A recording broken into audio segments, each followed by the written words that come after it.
The Insider публикует информацию о том, что колледж Алабуга Политех запустил рекламную кампанию «Отслужу срочно, работая с геранями». То есть цветы будут выращивать. Студентам предлагают пройти срочную службу в бригаде «Варяг».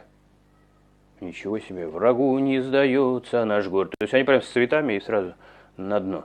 Срочная служба в бригаде. Я что-то не понимаю. Срочно, может быть, это из-за инсайдера они, да, так настроены, что, может быть, они что-то неправильно поняли.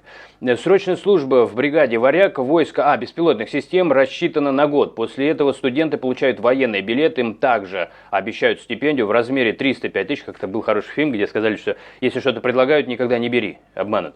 Если что-то сам нашел тебе важно, переплати. Значит, нужно. Что-то вспомнилось. Внимание на это обратило издание T-Invariant какой-то. Утверждается, что срочники будут проходить в Орловской области либо командном центре Алабуги Политех. В разделе «Ответы на вопросы» руководство колледжа уверяет, служба проходит в интересах боевых действий, но не на ЛБС. Вот я не знаю, что такое ЛБС, в общем, лоботрясом там делать, но, видимо, нечего. Как отмечает это Invariant, рекламировать программу блогеры и военкоры начали 15 апреля.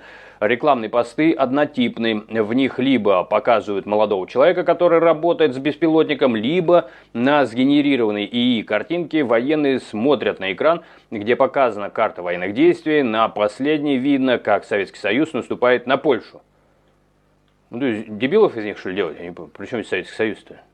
То есть с трехлинейкой. А при чем здесь? Они это Алабуга Политех, он же роботами занимается.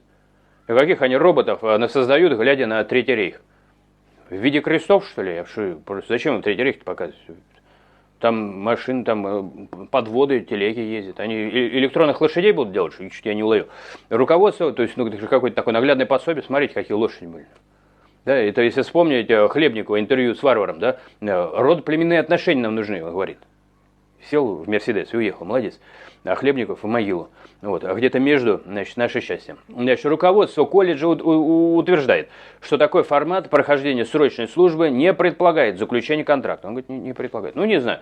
Вот пишите со своей стороны. Я уж как-то высказывался о том, что, на мой взгляд, если я просто, мне приходилось, я довольно долгую жизнь прожил, приходилось общаться и с военнослужащими, которые иногда называли некоторых товарищей зелепуками, потому что с ними нянчиться надо, потому что они стрелять не умеют, стреляют, у них эффект коридора. В ночной дозор не поставишь, мышка что-то зашебуршилась, рожок туда, ну ладно, рожок не жалко, как же выспаться-то? Выспаться невозможно, потому что они на все вздрагивают. Поэтому с ними надо нянчиться, они неопытны. Это в зоне, например, боевых действий. Да, что касается дроноводов, ну представьте, вот воображение, немножко креативчика немножко, да, то есть творчески подойдем, то есть воображение включаем. Ну вот если кто-то в это верит, я не верю, моего жизненного опыта, он протестует в это поверить. Но если бы я был студентом, я бы включил воображение, где-то командир, там, лет 40, там, у него свои бойцы, там. Я слышал историю, как однажды командир пришел и сотрудника генштаба застрелил, его потом еле поймали. Там, если бы его не слил друг МВДшник, то его бы и не нашли, потому что он мало того, что выстрелил в голову, он еще там знал какие-то специальные, там, как-то раскрутил эту голову, в общем, достал оттуда пулю, вот, закрутил обратно, жена была недовольна вот этого, с раскрученной головой. Вот, я к чему, у него солдаты там погибли. То есть вы хотите сказать, что вот эти вот обожженные, там, так сказать, битвы, какие-то военнослужащие, где бы это ни было, что они согласятся, что у них за спиной, и чтобы вот вы не подвергались эмоциональной стороне. Представьте себе, что вы завоевываете какую-то планету, где живут какие-то дикие жуки, людоеды. И вот вы ее даже захватите, но вам небо надо закрывать какими-то там беспилотниками. И вот водить эти беспилотники будет там прыщавый какой-то юнец, который там еще только о девочках в телефоне сидит. Я не пойду в атаку, я бы не пошел, я бы развернул оружие и сказал, так, либо решайте вот этот вопрос, я должен под прикрытием кого идти. Да, то есть это очень серьезное отношение. Но он для меня был бы все. Я к чему? К тому, что, конечно, туда не посадить никакого прыщавого, значит, вчерашнего дитё, у которого мысли-то все, понимаете, не об этом, а о чем-то другом. Там, или игра Эндера там получится, или как там фильм назывался, «Человеческая жизнь», для него ничего не значит. Вообще, очень рекомендую посмотреть фильм «Смертельная зона», который, так недавно, голливудский, не так давно он выходил. Вообще, точно у него перевод «Inside the White», что ли, да, за проволокой, то есть... как если бы какие-нибудь и афганцы сказали бы за речкой, да, то есть это человек, который из безопасной зоны, дроновод, да, водитель этого самого беспилотника, очень профессиональный, его этому учили, он там был со званиями, он спец, он выполнил свою задачу, нарушив приказ, спас людей. но нарушил приказ, и все заминают, что он действительно правильно сделал. Его отправляют в зону боевых действий, то есть значит, это у военных так называется, у американских за колючку, условно говоря, за провод. Вот, и он, там андроид, короче, им командует, ну кто-то, наверное, смотрел.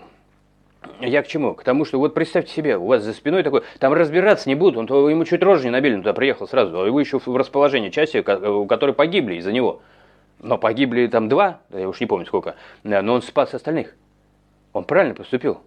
Но там разбираться не будут. То есть я к чему? К тому, что состав такой настоящий боевой, он не примет, что там щенки у него за спиной. Я вообще, когда вот это говорится, еще раз, у меня когнитивный диссонанс, но может быть я устарел, тогда не судите строго, может сейчас что поменялось сильно. Потому что это все очень как-то, на мой взгляд, маловероятно выглядит.